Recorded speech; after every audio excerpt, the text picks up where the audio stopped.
second MLS game, what a crowd. That's Floyd Money Mayweather in the house to watch Lionel Messi and Inter Miami against Nashville. How about this pass, Herculez Gomez? How does he see that? That's ridiculous, and Jordi Alba makes a meal of it. I mean, it's between 4 players and his own. I don't know how he saw that. It should have ended up in the back of the net. Does not. Later on in the first half, more from Messi. Finding Robert Taylor. Just fires over the bar. Yeah, I want you to watch Messi, his reactions. He wanted the ball back, didn't he? Yeah, he did. Messi finds Taylor again. His shot out of bounds. Watch Actually took Messi. a deflection. Watch Messi. It's out of bounds deflection, but it's setting. The frustration is setting for Messi there. All right, so scoreless at the half between Nashville and Inter Miami. Nashville made a couple changes in the second half. Hani Mukhtar involved here. Again in the 66th to Jacob Schaufelberg. One of the other changes. Big save, Drake Callender. Yeah, but watch DeAndre Yedlin. Meek just literally puts the afterburners on. A lot of pressure on him. Yeah, okay, all right. Nope. DeAndre Yedlin, the burner. Late in this game, stoppage time, Messi on his right foot, Herc. Denied. Are you not going to give Yedlin credit there? How about this? You know he's going to go to his left foot. Come on. Always to the left. Right there. Ooh, went to the right. Messi getting creative, getting desperate at the end, getting frustrated. And it ends scoreless as Gary Smith and Tata Martino come together at midfield.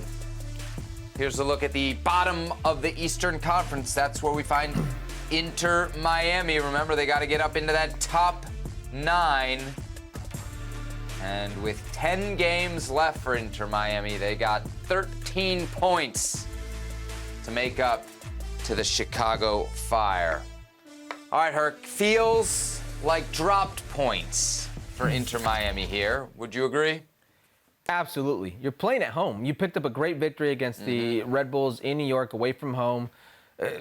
Great victory. Puts you in pole position. Just keep winning. Just keep doing what you've been doing for the last 10 games. That's all you need to do. Get Messi in prime position, let your playmakers take over, and you do what you do, you'll get these points. That wasn't the case. They were frustrated. They ended up dropping points, 2 massive points that you need to take advantage of if you're playing at home. And now, given my calculations that I've done, 42 is the magic number. I know they have 3 games in hand, okay? I know they still have 9 points they can play with, but you're essentially talking about with 30 points to go, you need 22 points. You can only drop 8 points, and you know that Messi won't be there for 3 games. These were massive points that you dropped right here. Yeah. There's no wiggle room, right? There's no wiggle room at this point. You figured you were at home against a Nashville team that was pretty heavily rotated, really, from the team you saw in Leagues Cup. And then on top of that, Herc kind of seeded Inter Miami at least the first half of the game. When Nashville doesn't put out Hani Mukhtar, when they don't put out Jacob Schaufelberg, I mean, those are, one, their best player in Hani Mukhtar, one of the best players in the league, and in Schaufelberg, one of their more dangerous players. This game was on a platter for Miami, especially in that first half. And that's why I think, Herc, you saw the frustration in the highlight. You see it there. He wanted the ball back. It started in the first half. It carried over into the second half. Nashville opened the door for Inter Miami, but for the first time with Lionel Messi, they just couldn't walk through it. They couldn't walk through it, and a lot of that has to do with tired legs. Listen, Messi's 36 years old. Busquets in his 30s as well. Jordi Alba as well. They're playing every 3 days. It's going to be a lot. You realize that Messi could be a footballing god, but he shows signs of being human at this age, and it's a lot to ask for the Messi magic to be constantly on. His teammates have to help. You see the frustration seeping in. That's going to be a worry going forward of mine is Messi's going to realize he needs more help at his disposal. And that's what I'm talking about of how good somebody can be standing next to Messi. Messi will make a tree stump look good. Give me the ball back. That's all I need. Give me the ball back. Well, when the ball doesn't come back, you're going to get an angry Messi. What's the how here, Herc, on how Nashville did this? How much credit do they get? How much credit or blame do we put on the pieces around Messi with Inter Miami? And then how much do we just have to acknowledge, to your point, is fatigue? I think this is 10 games as I've got it in 41 days. That's for a guy who was straight off a vacation, straight off a long season, straight off of a long World Cup, right? And on top of that, he's in his mid-30s. So clearly there's some fatigue involved, but how did Nashville limit Messi As best as anyone we've seen so far in MLS. I'm glad you brought up Nashville. I didn't want to go this segment without just talking about Nashville and how gutsy of a performance that was. Nashville goes into this game, okay, with no Hani Mukhtar to start the game, no Sam Surge, their new DP, available, okay, he's got a knee issue, not available, and the two-time Defender of the Year, Walker Zimmerman, also is not playing. Dax McCarty and Nashville SC concede possession. They give Messi and friends the ball.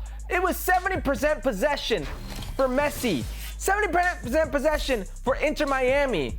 And this team, Nashville, in a defensive block, making sure there's nothing in behind the spaces that Messi wants to operate. And who's in charge of that? Dax McCarty. You had a 35-year-old against a 36-year-old chasing him around, making sure those pockets where Messi likes to operate and pick that ball up were non-existent. Those lanes where you could pass to him were non-existent. Listen, Messi gets the ball, pray. There's only so much you can do. He shows it in the highlights. He's going to find passes. He's going to see lanes that nobody else can and nobody else does. That's just what you get with Messi. But if you can make the rest of the team to try and beat you, that's the key. That's what you do. Jordi Alba, perfect ball from Lionel Messi. What's he do? Doesn't finish. Messi to Robert Taylor. What's Robert Taylor doing one of those? Doesn't give it back. Messi to Robert Taylor and another one where Robert Taylor takes a bad touch and he has to go inside and the ball gets deflected. You make other players beat you. Because if you make Messi beat you, that's what he'll do. He'll beat you to death. Nashville, gutsy performance by Gary Smith. They just did what Nashville always does. They make it very, very difficult for you to operate, no spaces, and they'll just go transition game on you. The first half was ugly. I mean, we can say that, right? The first half was very ugly. That was, I think, the point by Nashville. When we first started watching Messi and this Inter Miami team ping it around, Herc, I said the best defense here, and some teams are going to have to sacrifice their ego, is gonna be to do what teams did against Barcelona back in the day, and that's put 8, 9, 10 guys behind the ball. Especially in that first half, there were moments when the Nashville 11 was within 35, 40 yards of their goal. Now, what was a surprise was that they totally changed it in the second half, and it was, I might argue, even more effective because it allowed them to be dangerous and threaten Inter Miami. But I think Nashville has laid a pretty good blueprint here, right, for everybody else. Do you think this is something that other teams can replicate like Nashville did? Well, you better have some horses. You better have a Schaffelberg. You better have Fafa Picot. You better have a Hani Mukhtar. Those type of players that when two of those three weren't on the field in the first half. You still had, huh? It doesn't matter. You kept it what you needed to do. You said they look better in the second half, right? So you either need to weather the storm or you need to come back with something of your own. That something of your own is that transition game. Because Inter Miami FC, like you said, Barcelona, well, we'll sit 8 or 9 guys around that block of 8 or 9 guys that will just possess the ball. What happens when they're possessing the ball? Who are the players who are left 1v1? The center backs. That's why Kamal Miller had himself a game, because he had a lot of work to do. You mentioned Kamal Miller. Somebody's been looking ahead in the rundown, because you also mentioned that Lionel Messi was frustrated. Apparently, Messi not the only player for Inter Miami feeling the frustration after the scoreless draw at home against Nashville. Here's what Miller had to say. In the end, I just think it comes down to the little things, like maybe someone could have stepped up and had an individual moment of brilliance to break the score. It felt like that's what the game needed. Credit to Nashville, they executed their game plan pretty well. Now it's on us just to get back to the drawing board and figure out how to break down these teams, because probably that's what everyone's going to do just now. All right, Kamal Miller with what felt like shots fired. Was he talking to Messi there? Maybe someone could have stepped up? I'm sure Kamal Miller didn't mean it that way, but if I'm playing with Kobe Bryant and I say that in a post game, like, man, if there was somebody to do something special to open this game up, like maybe they could have stepped up. What do you think Kobe Bryant's gonna? What?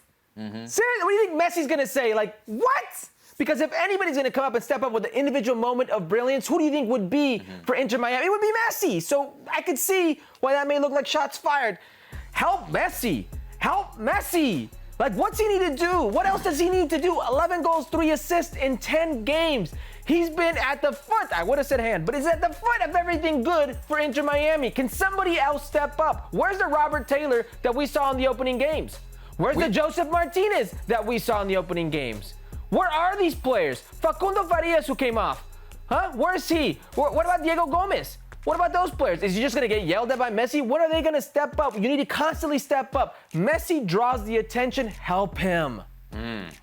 What's interesting is that statistics say he played about as good a game as he has in Major League Soccer, right? He was the most dangerous, had the most completed passes. Like, every statistic was most since he joined the team. But the eyeball test would tell me, Herc, it was his worst performance. Would you agree? He was missing passes that Lionel Messi just doesn't miss. And that's why, again, I keep going back to this guy's just running out of gas. He could be running out of gas, Seb, but I go back to the frustration. Listen, you saw it in the plays. They didn't give him the ball back. It's not like he's mother effing the player next to him or he's going up in his face. He's literally just one of these like, he didn't see it. Right. You missed it. Come on. One of those. And then after the game, Hani Mukhtar goes and asks him for his jersey. And I don't know if you caught it. Right Yes. after the game, Messi kind of brushes him off and tells him, like, in the tunnel. Like, he's getting fed up with the MLS fanboys as well. He's right now frustrated. A lot of it has to do with the gas. Like, the gas tank is coming on E. But it's understandable. The man is not a machine. Like, I am here in awe of what he's done in these 10 games, but to continue to ask him to perform at this level is just insane. And people ask, how engaged would he be? How much would he care? I think you're seeing it. You're seeing just how much he cares in the frustration there with some of his teammates as Inter Miami drops 2 very valuable points in the playoff chase at home against Nashville. Well, thank you very much for watching ESPN on YouTube. For more sports highlights and analysis, be sure to download the ESPN app. And for live streaming, premium content, and let's not forget as well, ESPN FC 7 days a week. Subscribe to ESPN Plus.